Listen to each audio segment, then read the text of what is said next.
જય માતાજી મિત્રો, આજે આપણે વાત કરશું પરણેતર સાથે બનેલી ઘટના પર। સોરઠને આથમણે કાંઠે રાણાવાવ નામે એક ગામ આવેલું છે। રાણાવાવ નામની એક વાવ ઉપરથી જ ગામનું નામ પણ રાણાવાવ પડ્યું હતું। એક વખત ત્યાં હળવા ફૂલ જેવા ખેડૂતોના ખોરડા હતા। માના થાનેલા ઉપર ચડીને જેમ નાના બાળકો ધાવતા હોય તેમ કણબીના કુટુંબો ધરતી માતાને ખોળે બેસીને ધાન ઉગાડતા અને પેટ ભરતા। તે દિવસોની આ વાત છે મિત્રો। ગામમાં ખેતો પટેલ કરીને એક કણબી રહે। એને ઘરે એક દીકરી, નામ તો હતું અજવાળી, પણ એને અંજુ કહેતા। અંજુમો મલકાવે તે ઘડીએ સોમેર અંજવાળાના કિરણો સવાય। ભળકડે ઉઠીને અંજુ રોજ 10-12 રોટલા ટીપી નાખે, 2-2 ભેંસોની સાસ ઘમકાવી કાઢે, 4-4 બળદોનું વાસિંદું સપટી વારમાં પતાવીને ફૂલ જેવું આંગણું કરે અને કાંડા કાંડા જેવા એ ભેંસોના આંસળને જ્યારે મુઠ્ઠી વાળીને અંજુ ખેંચતી હોય ત્યારે શું એ દૂધની શેડો વસૂટતી। ઘણાય મહેમાન આવતા અને ખેતાની પાસે અજુનું માગું નાખતા। ખેતો કહેતો, હજી દીકરી નાની છે। ખેતા પટેલને આંગણે એક દિવસ એક જુવાન કણબી સાથી રહેવા આવ્યા। અંગ ઉપર લુગડા નહોતા, મોઢા પર નૂર નહોતું, પણ માયા ઉપજે એવું કંઈક એની આંખોમાં હતું। ખેતા પટેલે એ જુવાનને સાથી રાખ્યો। 3 ટક પેટ્યું, 2 જોડ લુગડા, 1 ઝાડ કટરખા અને મોલ પાકે ત્યારે એક દિવસની અંદર એકલે હાથે લણી લે તેટલા ડુંડા, આવો મુસારો નક્કી થયો। જુવાન કણબી કામે લાગ્યો। સાથીને ભાત આપવા અંજુ પોતે જાતી। બપોરે ખેતરે ભાત લઈ જવાની હોશમાં અને હોશમાં અંજુ હવે તો 2 પહોર સડે ત્યાં જ બધું કામ આટોપી લેતી। 2 જાડા રોટલા ઉપર માખણને એક લોંદો, લીંબુના પાણીમાં ખાસ પલાળી રાખેલી ગરમા ગરમના 2 કાકડા અને દોણી ભરીને ખાટી રેડિયા જેવી છાશ, એટલું લઈને બપોરે અંજુ જ્યારે ખેતરે જાતી ત્યારે એનું મોં જેવું રૂડું લાગતું તેવું ક્યારેય ન લાગે। સાથીની પડખે બેસીને અંજુ તાણ કરીને ખવડાવતી। હો બાપ, ના ખાતો તને તારી માં મરે, મારે માં નથી, તારો બાપ મરે, બાપે નથી, તારી બાયડી મરે, બાયડી તો માં જણતી હશે, જે તારા મનમાં હોય તે મરે। છેલ્લા સમ સાંભળી છોકરો ફરી વાર અડધા ભૂખ્યો થઈ જતો। એને શરીરે રોજ રોજ શેર લોહી ચડવા મળ્યું। એક દિવસ છોકરાએ પૂછ્યું, તું મારા ઉપર આટલી બધી દયા કેમ રાખે છે? તું અનાથ છે, તારે મા બાપ નથી માટે? એક દિવસ કોષ ચલાવતા હતા ત્યારે કિસુડ અવાજ સાંભળીને અંજુએ પૂછ્યું, મેપા, આ પૈડું ને ગરેડી શી વાતો કરતા હશે? મેપો બોલ્યો, પૈડાને એનો આગલો ભાવ સાંભળે છે। ગરેડીને કહે છે કે ગરેડી બાઈ, ઓલો ભાવ તું હતી પટેલની છોકરીને હું હતો સાથી। મેર રાયા, હવે ફાટ્યો કે માકડને મોઢું આવ્યું કે?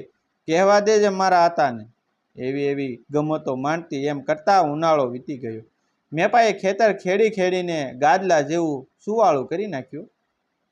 બોરડીનું એક ઝાડું તો શું, પણ ઘાસનું એક તણું ન રહેવા દીધું। સાંઠીઓ સુડીને એના હાથમાં ભોંભલા ઉઠ્યા। અંજુ આવીને એ ભોંભલા ઉપર ફૂંકતી અને મેપાના પગમાંથી કાંટા કાઢતી। ચોમાસું વરસ્યું, જાણે મેપાનું ભાગ વરસ્યું। દોથામાં પણ ન સમાય એવા તો ઝાર બાજરાના ડુંડા નીંદલ્યા। બપોરે જ્યારે મેપો મીટ માંડીને મોલ સામે આપી રહેતો ત્યારે અંજુ પૂછતી, શું જોઈ રહ્યો છે? જોઈ તો રહ્યો છું કે આટલાથી ઓણ બાયડી પરણશે કે નહીં, પણ તને મફત બાયડી મળે તો હું અનાથ કહેવાવ ને। લણણીને દિવસ નક્કી થયો। કેટલાક દિવસ થયા। મેપો રોજ લીલા ઘાસની એક ગાંસડી વાઢીને ગામના એક લુહારને દઈ આવતો। લુહારની સાથે એને ભાઈબંધી જામેલ। લુહારે એને એક દાતરડી બનાવી દીધી। દાતરડીને રાણાવાવનું પાણી પાયું અને એ દાતરડી કેવી બની, હાથ પગ આવ્યો હોય તે બટકા ઉડાડી નાખે તેવી। લાણીને દિવસે સવાર થયું અને મેપો દાતરડી લઈને ડુંડા ઉપર મંડાયો। 2 પહોર થયા ત્યારે તો 3જા ભાગનું ખેતર કોરું ધાકોર કરી નાખ્યું। પટેલે આવીને નજર કરી ત્યાં એની આંખો ફાટી રહી। ઘેર જઈને પટેલે પટલાણીને કહ્યું, નખોદ વાળ્યું, સાંજ પડશે ત્યાં એ કુંડું પણ આપણા નસીબમાં નહીં રહેવા દે। આખું વર આપણે શું ખાશું? અંજુ એના આતાના નિશાસા સાંભળ્યા। એણે એની સેના સજવા માંડી। આભલાના ભરત ભરેલા હેરિયાણી સણીઓ અને માથે કસુંબલ સુંદડી મીંડલા લઈને માથું ઓળ્યું, હિંગોળ પૂર્યા ભાત લઈને અંજુ આજ તો વહેલી વહેલી ચાલી નીકળી.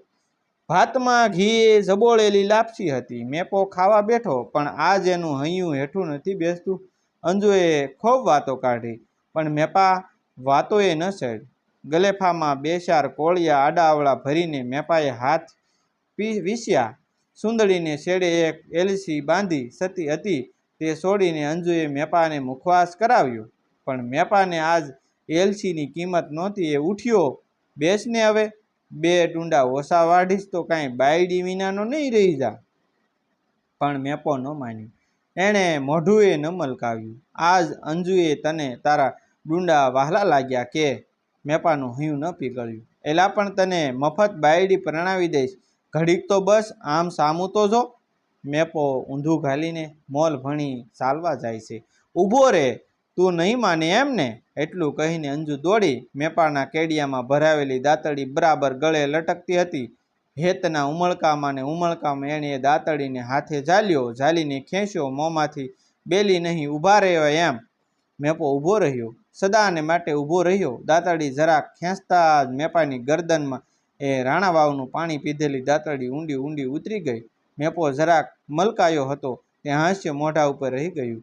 મેપાને પરણવું હતું. મેપો પરણ્યો અને એ વસ્ત્રે અંજુ મેપાના શબની સાથે સીતામાં સૂતી. અગ્નિ દેવતાએ બેયને ગુલાબ જેવા અંગારના બિસનમાં કરી દીધો. ત્યારથી દુહો ગવાતો આવે છે કે દાતડી દળદાર ઘડ વાઢી ઢગલા કરે, રૂડી રાણા વાવ પૂરી કાટ સડે. ત્યારથી એ વાવ પૂરી દેવામાં આવી છે. આજ એ જગ્યાએ એક મોટી ઇમારત ઊભી છે. આ દુહા સિવાય રાણા વાવનું એકેય નામ નિશાન નથી રહ્યું. મિત્રો, કણબીઓમાં પિતાને આતો કહેવાય છે. તો મિત્રો, ખરેખર તમને આ વાર્તા અમારી પસંદ આવી છે. અને હા મિત્રો, અમે આ ચેનલની અંદર મોટા વિડીયોની સાથે સાથે કોમેડી વિડીયો પણ મૂકીએ છીએ. તો અવશ્ય તે વિડીયો નિહાળવાનું રાખજો અને કોમેડી વિડીયોની અંદર લાઇક પણ કરજો, જેથી અમને ખ્યાલ આવે કે તમે પણ અમારા વિડીયો જોવો છો. થેન્ક યુ મિત્રો. ફરી વખત ક્યારેક મળશું આપણે એક નવી વાર્તા સાથે. તો ત્યાં સુધી આપ સૌ બન્યા રહેજો અમારી ચેનલની સાથે.